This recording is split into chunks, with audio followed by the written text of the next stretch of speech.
আবারও চলে গেছিলাম ঠিক 2 বছর পর এই জায়গাটায় ফটো তুলবো বলে। কোথায় যাচ্ছি জানতে হলে ফুল ব্লগটা তোমাদের দেখতে হবে, স্কিপ করলে কিন্তু চলবে না। আর ভিডিওর মধ্যে তো রোদটা বুঝতেই পারছো, সূর্য মামা মাথার উপর বসে করে হ্যালোজেন জ্বালাচ্ছিল, মানে কাঠ ফাটা রোদ যাকে বলে। ট্রেনে উঠে পড়ার পরেই কিছু রাস্তা যাওয়ার পর দেখছি কাঁচরাপাড়ার জায়গায় বৃষ্টি হচ্ছে। কোথায় রোদ, কোথায় বৃষ্টি, কোথায় মেঘ, কিছু বোঝা যাচ্ছে না এখন, যা ওয়েদারের অবস্থা। আর আমি যে শাড়িটা পরে আছি এটা ফুল সফট কটন হ্যান্ডলুম, কারণ লাগলে আমাকে ইনবক্স করতে পারো। আমাদের সাথে গল্প করতে করতে দমদম স্টেশন অলরেডি পৌঁছে গেছি। আশা করি বুঝতেই পারছো আমার ভ্লগের ওপর সুন্দরভাবে লেখা আছে কুমোরটুলি ভ্লগ। আমি যাচ্ছি কুমোরটুলি। আর সেই দিনকে ছিল না আমার কাছে মেট্রো কার্ড, তো আমাদের মেট্রো লাইন কি ভিড় কি ভিড়। আমি আর সবিতা দু জায়গায় লাইন দিয়েছিলাম, তবু আমার লাইনটাই আগে গেছিল। আর তার মধ্যে এই যে স্ক্যানারটা মেট্রোতে দেয়, খুব বিরক্তিকর। স্ক্যান তো হতেই চায় না, কয়েনটা মাঝে মাঝে দেয়, মাঝে মাঝে বন্ধ করে দেয়, কেন জানি না। আর মেট্রো স্টেশনের এই টিভিটাও আমাদেরকে জানান দিচ্ছে পুজো আর মাত্র কয়েকদিন বাকি। তোমাদের সাথে গল্প করতে করতে পৌঁছে গেলাম শোভাবাজার মেট্রো স্টেশন। এখান থেকে বেরিয়ে হাঁটা পথ দিয়ে চলে যাব কুমোরটুলি, যেখানে মা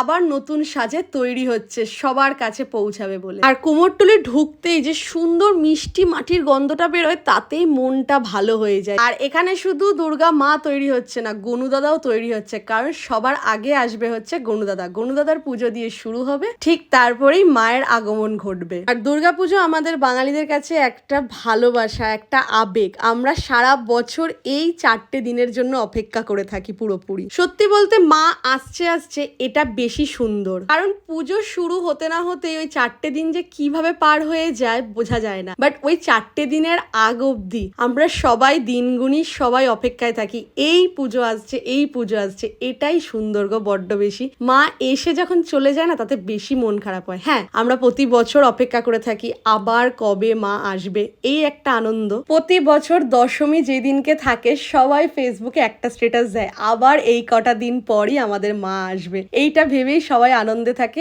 আমরা সবাই অপেক্ষায় থাকি। ফার্স্টেই ঢুকে ফটোশুট করিনি কুমোরটুলিতে, একটা রাউন্ড মেরে গিয়ে গঙ্গার ঘাটে একটু দাঁড়িয়েছিলাম। ভেবেছিলাম গঙ্গার ঘাট থেকেই শুটটা শুরু করব, তার মধ্যেই নেমে গেল বৃষ্টি। আর এই স্পিড বোটটা যাওয়ার পরেই একটা যেন সুন্দর ঢেউ চলে আসলো, ঠিক মনে হচ্ছে যেন জোয়ার এসছে। ওখানে শুট করে আবার চলে আসি কুমোরটুলির রাস্তায়। তারপরে কুমোরটুলির এখানে এসে সবাই বলল যে না, একটা কার্ড লাগবে ফটো তোলার জন্য, কারণ ক্যামেরায় ফটো তোলা হচ্ছে বলে 100 টাকা করে কার্ড করতে হচ্ছে। এটা আশা করি সবাই জানো, যারা প্রতি বছর কুমোরটুলি যাও, সব বছরই লাগে। বাট আমাদের সেরকম ভাবে কোনো বছর লাগেনি, কারণ লাস্ট 2 বছর যে ওটা হয়নি তার আগেও লাগতো, কিন্তু এতটা প্রেশারাইজ ছিল না। বাট এই লাস্ট 2 বছর থেকে শুনছিলাম যে না, একদম ধরাবাঁধা কার্ড করতেই হবে, তো আমাদেরকেও সেটাই অ্যাজ ইউজুয়াল করতে হয়েছিল। আর সবিতেন্দ্র যেহেতু প্রি ওয়েডিং এর জন্য যায়, ওর প্রতি বছরই কার্ড করা থাকে। এবছর এখনো অব্দি ওখানে প্রি ওয়েডিং পড়েনি বলে ওর কাছে কার্ডটা করা ছিল না, তাই একবারে আমার এই শুট থেকে কার্ডটা ওর করা হয়ে গেল। যদি এরপর নেক্সট যায় তো এই কার্ডটাতেই কাজ হয়ে যাবে। হ্যাঁ, বারবার কার্ড করতে হবে, ডেলি কার্ড করতে হবে একদমই কোনো ব্যাপার নেই। একটা কার্ড করে নিলেই হয়, একটা কার্ড দেখিয়ে দিলেই হবে প্রতিদিন, যদি কারোর যাওয়া থাকে। বাট কিছু রিলসে কেউ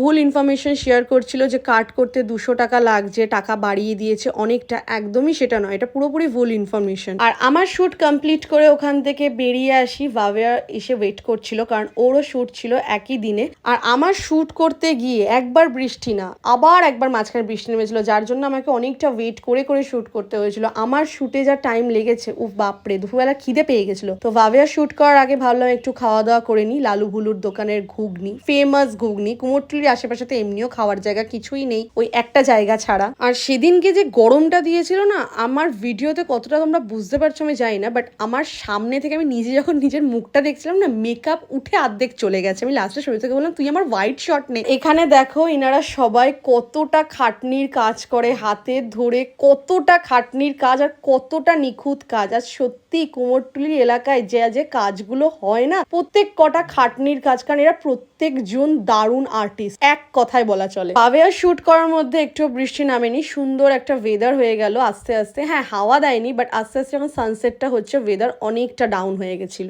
আর ভাবেয়া সেদিনকে চাকদা থেকে যায়ওনি, চাকদা ফেরোনি। ওর যেহেতু কলকাতাতে থাকে ওর কলেজের জন্য, তো ওখানেই ও যাচ্ছিল ব্যাক করে। তো তার আগে আমাদেরকে যেখান থেকে শিয়ালদার বাস যায় সেই ওয়েতে আমাদেরকে নামিয়ে দিল। আমরা বাস ধরে স্টেশনে এসে একবার ট্রেন ধরে নিলাম। সেদিনকে ট্রেনে যা ভিড় ছিল, বাপরে, আমার মাথা ধরে গেছিল। আমি আর এই ট্রেনের পর আর কোনো ক্লিপস নিইনি, জাস্ট এইখানে এন্ড করলাম।